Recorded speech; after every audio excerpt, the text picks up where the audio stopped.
The sky was quiet that night, dark and cold above the sleeping town of Elmsbury. But at exactly 2:17 a.m., the silence broke. A fiery light cut through the clouds, screaming across the sky like a falling star. People looked out of their windows, half awake, thinking it was just another meteor. But Dr. Jonah Crest knew better. He had seen too many strange readings on his private scanner. It was crashing, and it was crashing, and it was alien. He grabbed his jacket, threw on his boots, and ran toward the woods where it had fallen. As he moved through the trees, smoke filled the air, and a strange blue light glowed ahead when he reached the crash site. He gasped. A sleek silver ship, shaped like a blade, was torn open like a can. Sparks flew from its broken panels, and smoke hissed out from vents. But what caught his eye wasn't the ship, it was the body slumped outside it. She was unlike anything he had seen. Tall, glowing blue skin, silver patterns moving across her body like shifting tattoos. Her face was smooth, her eyes closed, her chest barely rising. She was alive, but only just.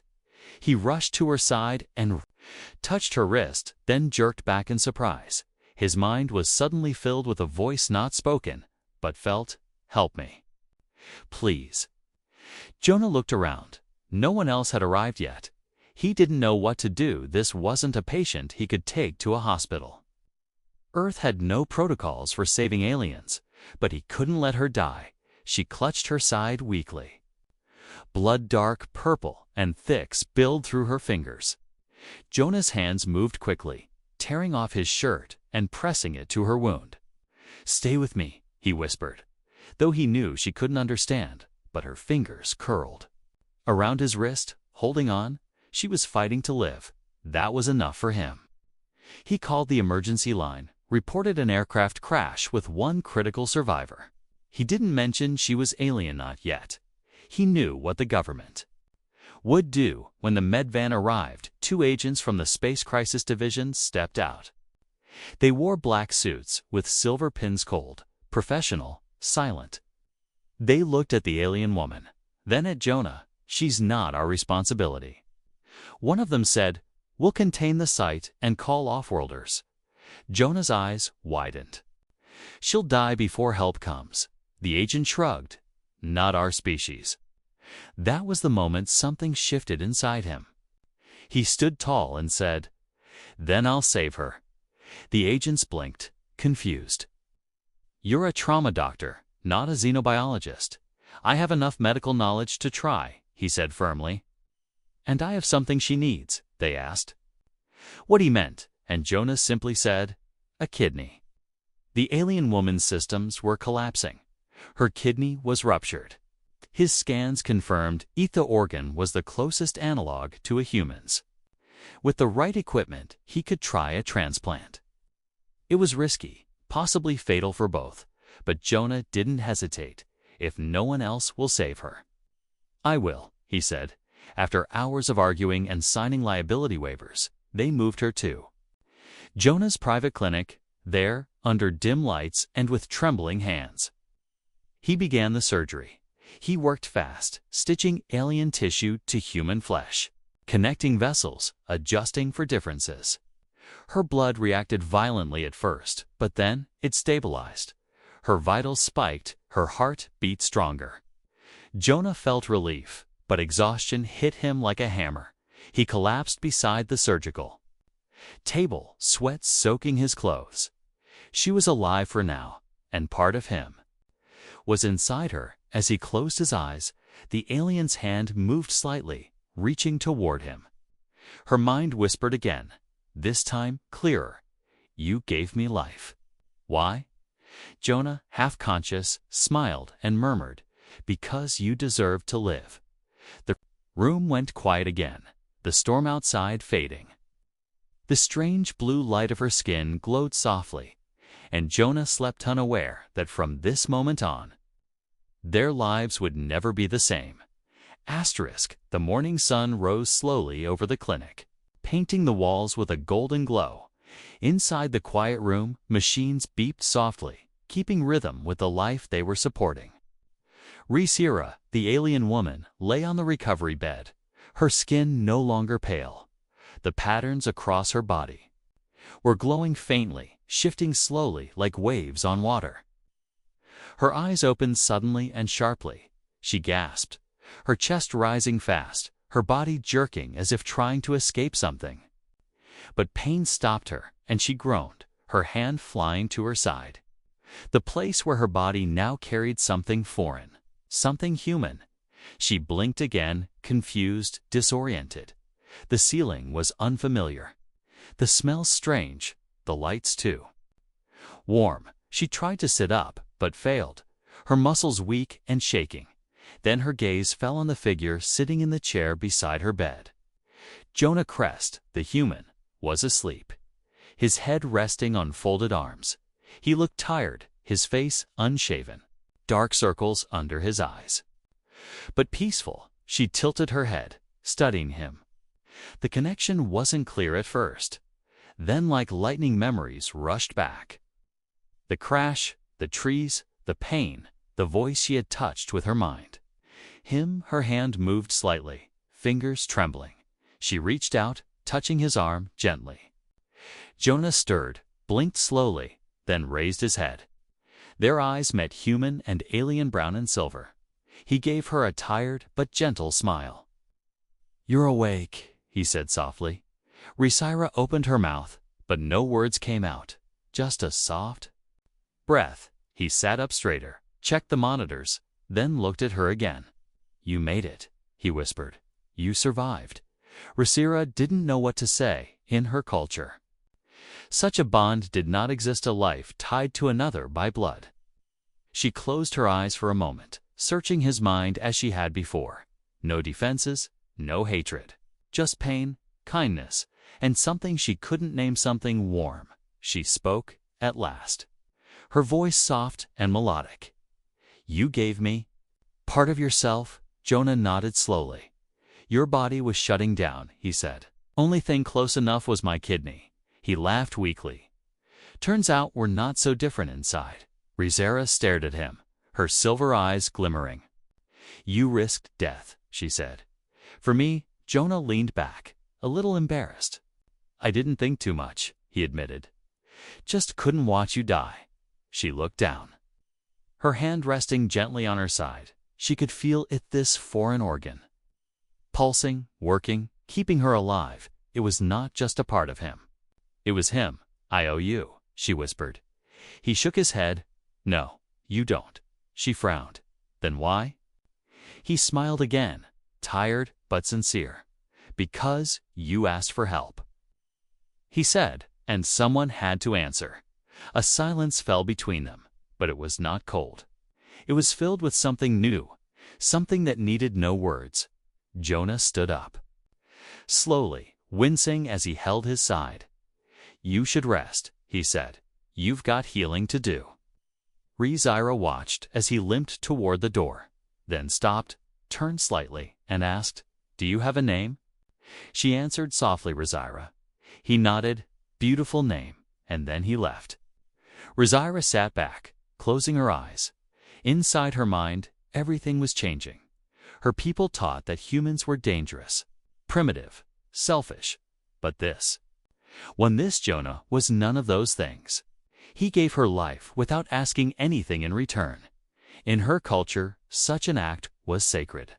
To give part of your body to another was a soul offering, the kind made only between family, lovers, or those forever bound. Her fingers trembled as they brushed her side. She had no right to claim him, no right to feel what was growing in her heart, but she could not stop it. Because he was inside her, now, not just the organ, but his warmth, his courage, his kindness. He was part of her, and she didn't want to let him go. Outside the room, Jonah stood quietly in the hallway. He placed a hand over his side, feeling the empty space where his kidney used to be. He didn't regret it, not even for a second. But something strange stirred in him too. He kept thinking about her as silver like stars, us, but soft like rain. He didn't know what this feeling was, but he knew one thing. This wasn't the end of their story. It was only the beginning. Days passed slowly inside the quiet clinic. Resira healed faster than Jonah expected, her alien body adapting to the human kidney surprisingly well. But her emotions didn't heal as quickly. Every night, she stared at the ceiling, listening. To the gentle hum of the machines, her fingers often touched her side, where the organ now lived. She didn't just survive, she was alive because of him. Jonah visited every day, sometimes bringing soup, sometimes silence. He never stayed long. He didn't want to make her uncomfortable. But Resira didn't want him to leave either. Each time he walked in, her heartbeat quickened slightly. Each time he left, something inside her felt empty.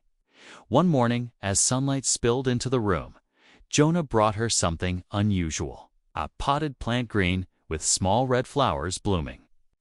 At the top, Resira tilted her head, curious. "What is this?" she asked softly.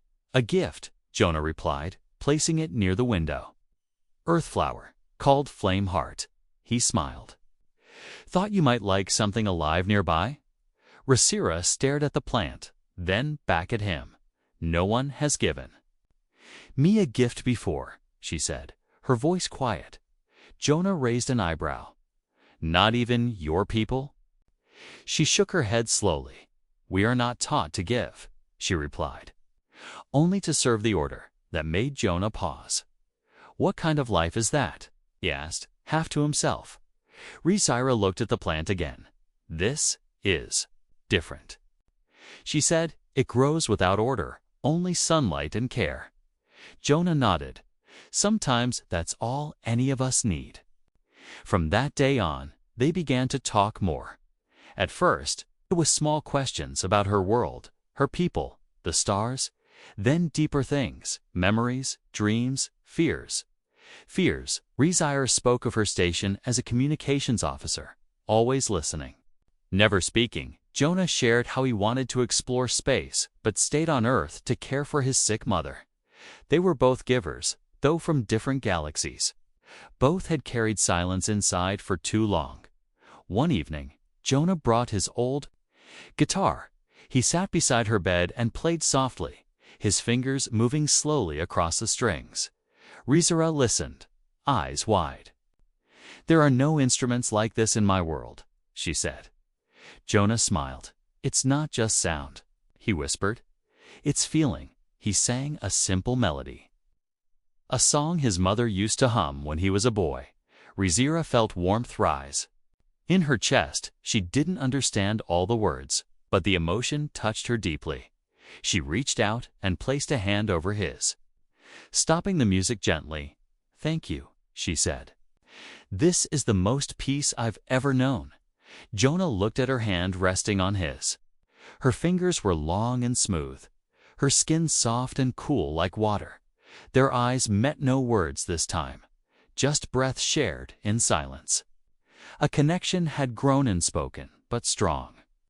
Not just from the kidney inside her body, but from every word, every gesture, every moment they had shared. Later that night, Jonah was in his room when sharp pain struck his side. He gasped and fell to his knees, his vision blurring. Resira sensed it through the strange new bond between them. She rushed out of her bed, barely able to walk, but driven by something stronger than pain. She found him on the floor, shaking without thinking. She knelt beside him and placed her hand on his chest. "I feel your pain," she said, her voice trembling. Jonah groaned. "Just a rejection flare. It happens sometimes." She touched his forehead gently. "No," she whispered. "You gave me life. Now I will give you peace." She focused, letting her energy flow through her fingertips. It wasn't magic's just alien biology. Her species could calm nerve pain with touch, something humans had never seen. Slowly, Jonah's breathing slowed, the pain fading like a passing wave. He looked up at her, eyes filled with shock and awe. "How did you?" She smiled faintly. "We are connected now." Jonah sat up slowly, still holding his side. "You didn't have to do that," he said. She answered simply, "And you didn't have to save me." He chuckled softly. Fair point, as they sat together on the clinic floor, the night silent around them. Jonah looked at her seriously and asked, "What happens now?" Rhaenyra didn't speak right away. Instead, she took his hand in hers and placed it gently over her chest. "Your heart beats inside me," she said. "I don't know what that means yet, but I know I don't want to be apart from you." Jonah felt his own heart skip a beat. He squeezed her hand gently. "I'm not going anywhere," he said. And in that quiet moment, both of them understood this wasn't just a recovery. It was a beginning. The morning began with silence. But it did not stay. Jonah was adjusting the clinic lights when a deep humming filled the sky. It was not thunder, not a plane, something far bigger. Rhaenyra froze in her bed, eyes wide, her glowing patterns dimmed in fear. She knew that sound. She had heard it all her life. It was her people, and they had come for her. Jonah ran outside, shielding his eyes. Above the trees hovered a massive ship's leak, black, shaped like a claw. Its sides were smooth. Its engines silent now, but the pressure in the air was heavy. Like the weight of judgment, 3 figures emerged, floating down on light discs, tall, dressed in dark robes, their faces hidden beneath shining masks. Rhaenyra sat upright as they entered the clinic. Jonah stepped in front of her without thinking. The tallest figure raised a hand. "Stand aside, human." The voice echoed in perfect English. Rhaenyra's breath caught. "High Judge Sinner," she whispered, and the retrieval order. Jonah didn't move. "She's recovering." "You can't just take her," he said firmly. "She is property." Of the astral voice fleet, the masked one answered. She was not permitted to interact with alien life, especially in this physical way. Rhaenyra's heart twisted. She knew this tone, this law. Her people did not forgive those who broke the chain. And what she had done accepting a human's organ was beyond breaking it. "I made the choice," she said. Voice steady. "No one forced me." The other 2 turned toward her. "You polluted your blood with the lesser beings," one said. "You will be cleansed and reassigned." Jonah's fists clenched. She almost died. He shouted, "I gave her my kidney to save her life, not to be treated like trash." The High Judge stepped forward. "You gave her more than your kidney, human," he said. "You gave her rebellion." Rhaenyra stood, her legs shaken, but her voice strong. "I will not go," she said. "I belong here now." The masked figure turned to Jonah. "Do you claim her?" Jonah was confused. "What does that mean?" Rhaenyra whispered. "It's part of an ancient bondif. A foreign life form claims a bonded one. It becomes protected." Jonah blinked, then looked at her. She was shaking, her eyes wet. And in that moment, he knew what to do. "I claim her," he said, loud and clear. The 3 aliens paused. "Then you must face the price." The judge warned, "She will be cut from the fleet forever, and you may become an enemy of her people." Jonah looked at Rhaenyra. Her glowing marks had started to brighten again, tears slipping down her cheeks. She had been brave enough to stay. Now he would be brave enough to stand beside her. "I don't care about your fleet," Jonah said. "I care about her." Rhaenyra stepped closer, her hands slipping into his. "I am not going with them," she whispered, "even if it means exile." The High Judge turned away. "So be it," he said, coldly. The 3 floated back toward their ship without another word. As they rose, the humming began again, loud and deep, and then silence. The ship vanished into the sky, leaving only a strange wind behind. Jonah and Rhaenyra stood in the doorway of the clinic, hand in hand. He looked at her. "Are you okay?" She nodded slowly. "No," she said honestly, "but I'm free." Jonah didn't speak. He just pulled her gently into his arms, holding her as she trembled for the first time. She wasn't afraid to fall into someone else's strength. That Night, they sat by the window, watching the stars. Will they come back? Jonah asked. Razira nodded. Maybe, she whispered. But they won't find the same woman they left behind. He glanced at her side, where his kidney now lived. You're stronger than them, he said. She looked at him, eyes glowing. Like starlight, no, she replied. We are stronger. And from that moment on, they knew they were no longer two lives connected by accident. They were a choice, a promise, a bond that even stars couldn't break. The days after the confrontation were quiet, but not peaceful. The stars above Elmsbury looked the same, but Razira felt the weight of every one. She had chosen Jonah, chosen to stay, but now the world around them was changing. The Earth's authorities had found out. They came with questions, cameras, and cold expressions. A human had bonded with an alien through organ transfer. To them, it wasn't love or survival, it was a problem. A legal mess wrapped in a medical miracle. Jonah sat in front of a panel of Earth officials. Scientists, politicians, defense advisors, they all wanted answers. You performed unauthorized surgery on a non-human. One said, you risked contamination. Another warned. Jonah looked at them, calm but firm. She was dying, he said. Would you have let her die? No one answered. They didn't need to. They already had their minds made up. Later, Razira stood in the window of the clinic, watching a transport ship land in the fields nearby. This one wasn't from her world. Debt was human, clean, silver. Sharp-edged, like it didn't know how to be kind. Jonah entered the room, a tired look in his eyes. They want you gone, he said softly. Razira turned to him, her heart dropping. Gone. He nodded. They say Earth isn't ready for someone like you. She stepped closer. And what do you say? Jonah hesitated, then whispered, I say, I want you to stay.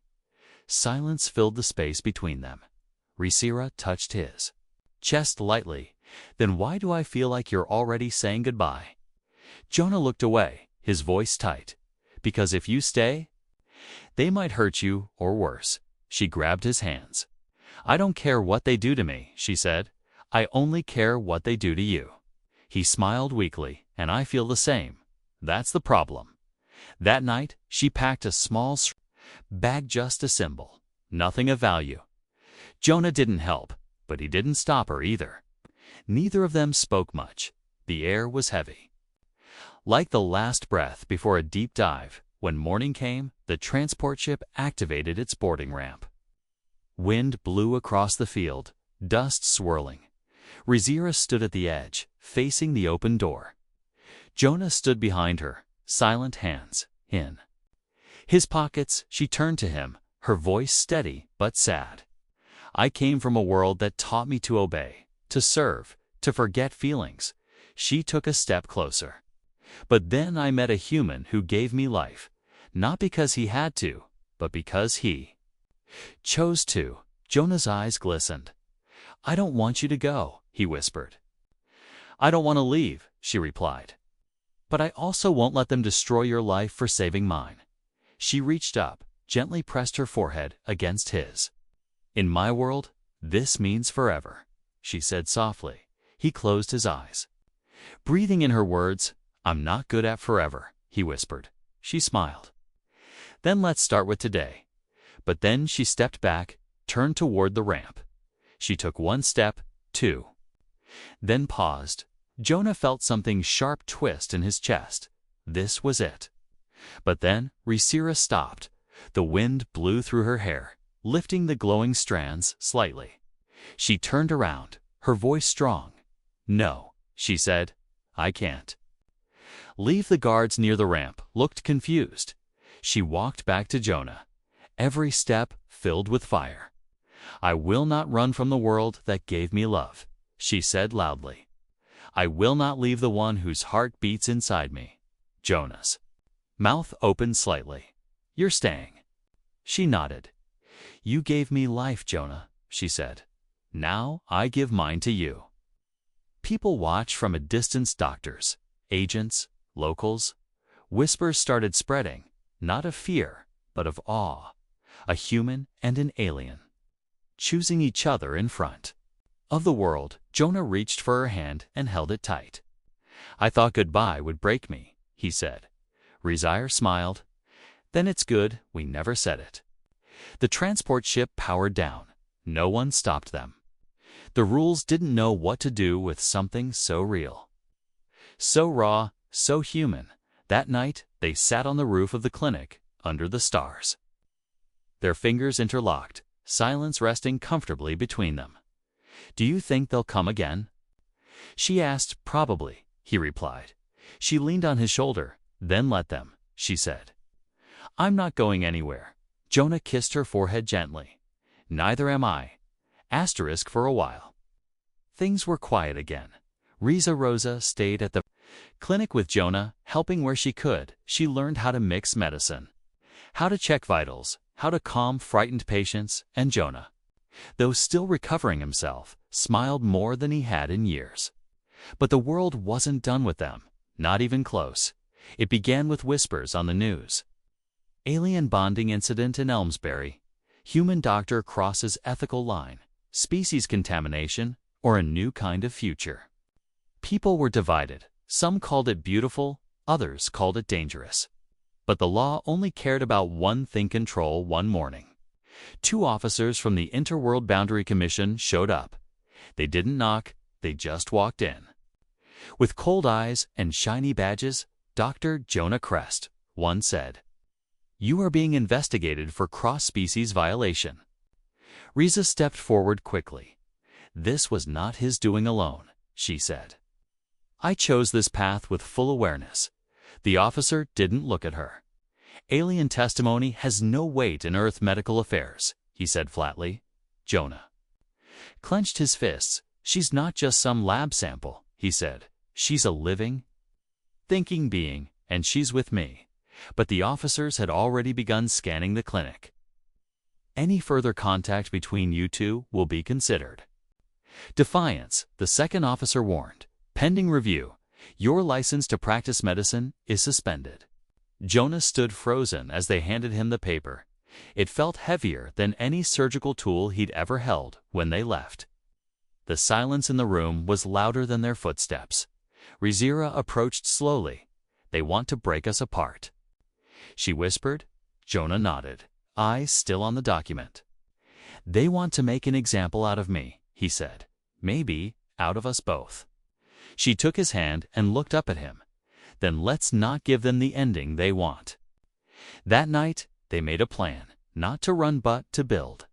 If Earth's laws wouldn't accept their bond, then they'd find a place that would. Rizara reached out through old channels, hidden networks used by interstellar outcasts and traitors.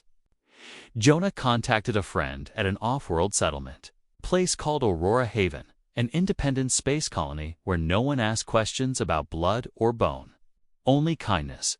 But before they could leave, the law returned, this time with more than 9 warnings. They brought force. Armed drones surrounded the clinic, lights flashing, weapons ready. By order of Earth's Security Protocol 51C, a voice boomed. "You are harboring a Class Red alien subject." Jonah and Rizira stood in the hallway, hands linked, heartbeats racing. "They're treating you like a criminal," Jonah said through gritted teeth. "I've been treated worse by my own kind," she replied. "But this is the first time I feel like I have something to protect." He looked at her. "You mean the kidney?" She smirked. "Even now, no," she said. The clinic doors shattered open. Soldiers poured in. Jonah stepped in front of her, arms raised. "She's under my protection," he said loudly. A high-ranking officer walked in, ignoring Jonah completely. "Take the alien," he ordered. "The human resists. Detain him too." Suddenly, the room lit up with blue energy. Rizara raised her hand, her body glowing with bioluminescent markings. "I will not go with you," she declared. Jonah watched. Stunned, he had never seen her power before. The soldiers hesitated, unsure whether to shoot or run. I don't want to hurt anyone, Rizira said, but I will not be caged.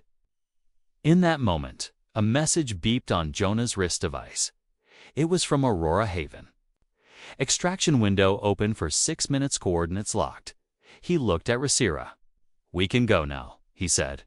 She nodded once, eyes still glowing. They ran, hand in hand, past stunned guards.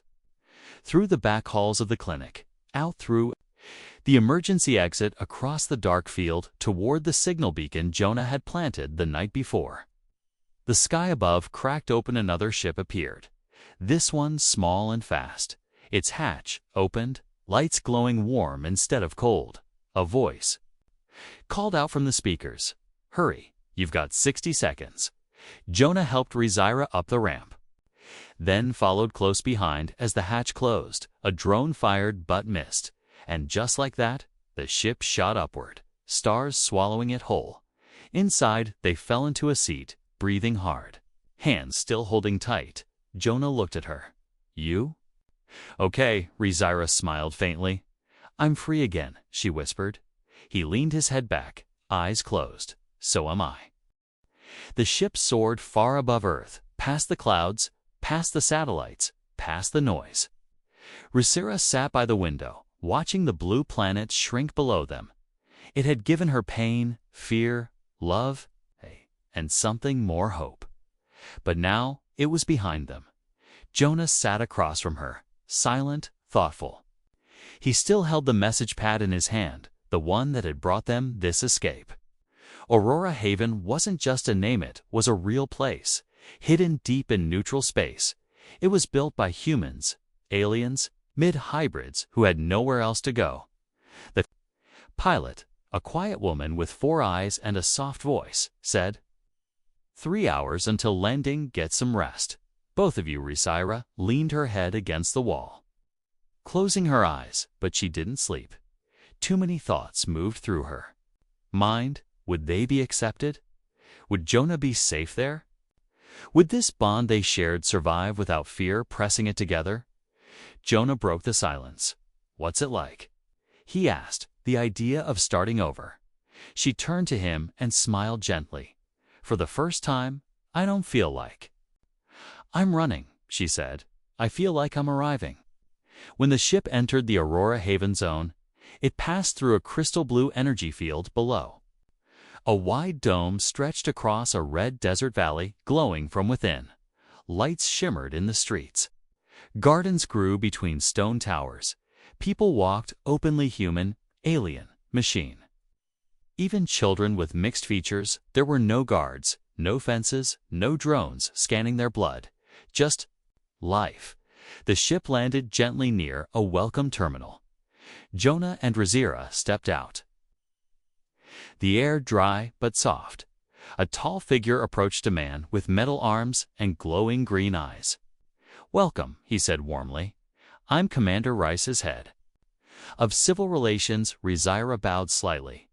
I am Rizira of the Astral Voice, she said. Not anymore, Rizus replied, smiling.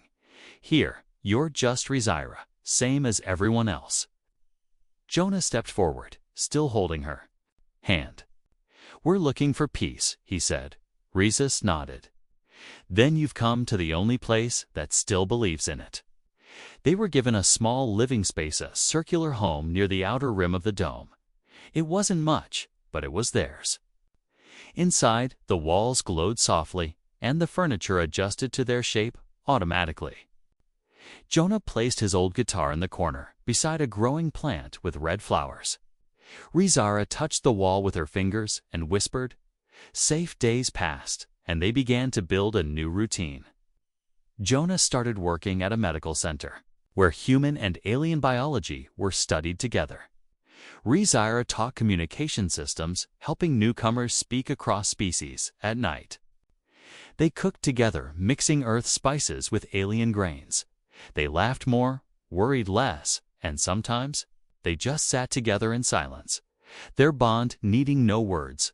One evening, Jonah walked into their home holding a box. Rizira looked up from her tablet and tilted her head. What's that? He opened it, revealing a small piece of metal shaped like a star. "It's a residency badge," he said. "Official citizen of Aurora Haven."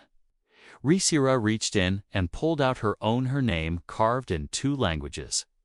Side by side, she held it against her chest. "I don't need permission to belong," she whispered, "but it still feels good." Jonah stepped closer and gently placed a hand on her side. "Does it still hurt?" She shook her head. "Not anymore." Then she placed her hand over his chest. "But here. It still beats louder when I see you." Months passed and their home grew warmer. One day, a small child came to the clinic, lost and scared. Her skin was pale blue, but her eyes were human brown. She had no family, no name. Just a whisper of a past she couldn't remember. Rhaenyra held the child gently, rocking her slowly. Jonah watched from across the room. They didn't speak, but something passed between them, an understanding. Weeks later, the child walked between them, holding both their hands. They didn't ask the colony for permission. They simply became a family on a quiet night under the stars. Rhaenyra sat beside Jonah on their rooftop. The girl slept inside, curled up with a soft, glowing blanket. Rhaenyra looked at the sky. "Do you ever regret it?" she asked, "giving you the kidney?" Jonah smiled. "No," she whispered, "giving me everything." Jonah turned to her, his eyes soft and filled with peace. "You gave me something too," he said. She tilted her head. "What?" He leaned in and whispered, "A reason too. Never go back." And with that, they sat beneath the stars, a human, an alien, and the quiet pulse of a bond that not even galaxies could break.